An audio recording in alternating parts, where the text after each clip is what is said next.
Usije Dar es Salaam kama wewe ni mtu wa kuchagua kazi. Dar es Salaam hakuna kazi maalum. Yaani kazi itakayokuwa mbele yako wewe luka nayo.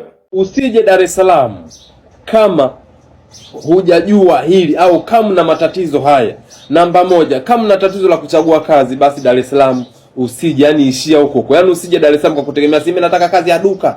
Nataka kazi si ya kuuza njegele. Yaani unataka kazi unaotaka wewe Dar es Salaam. Na kati Dar es Salaam hizo kazi watu washajikita kitambo. Wapo kitambo tunazitafuta. Namba mbili, kama huwezi kuelewana na watu, kama huwezi kuongea na watu, umeona huna connection nzuri na watu, ndugu yangu, vile vile usije Dar es Salaam. Kuna baadhi ya watu Dar es Salaam wanaishi hawana kazi, hawana hela, hawana nini, na wanakula. Hiyo kwa sababu gani? Kwa sababu wanaelewana na watu, kwa sababu wanapiga story na watu, umeona, kwa sababu wanaishi vizuri na watu, lakini mwisho wa siku chakula anapata. Kwa hiyo usije Dar es Salaam kama una kisilani chako, unataka kuishi peke yako.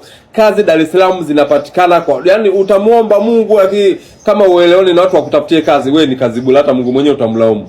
Namba tatu, usije Dar es Salaam kutafuta kazi. Dar es Salaam njoo kutafuta hela. Yaani kitu chochote tunachokiona Dar es Salaam ni fursa. Iwe makopo, kuuza majaka ndolo, kuuza nini, ina maana hata mtaji wa shilingi 5,000, 10,000 unaweza kaingia na lodi na ukafanya kazi. Kwa usije Dar es Salaam kutafuta kazi. Njoo Dar es Salaam kutafuta hela.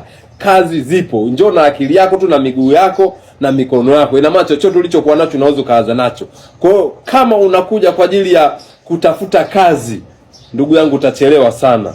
Namba 4, usije Dar es Salaam bila kujua location ni wapi vyumba vinapatikana vya bei rahisi, wala wapi vyumba vinapatikana vya bei ya juu. Umeona? Yaani unapokuja Dar es Salaam umeshapewa details zote. Kama bwana, ukienda Tandale vyumba bei rahisi, ukienda Mbagala Mbande vyumba bei rahisi, ukienda sehemu fulani maisha juu. Ina maana mtu inabidi akupe data zote, ili mradi usije ukaingia sehemu kiasi kwamba ukawa unafanya kazi ya kutafuta nauli ya kwenda nao tena kesho kazini. Yaani kila siku unaenda kutafuta nauli ya kwenda nao kesho kazini.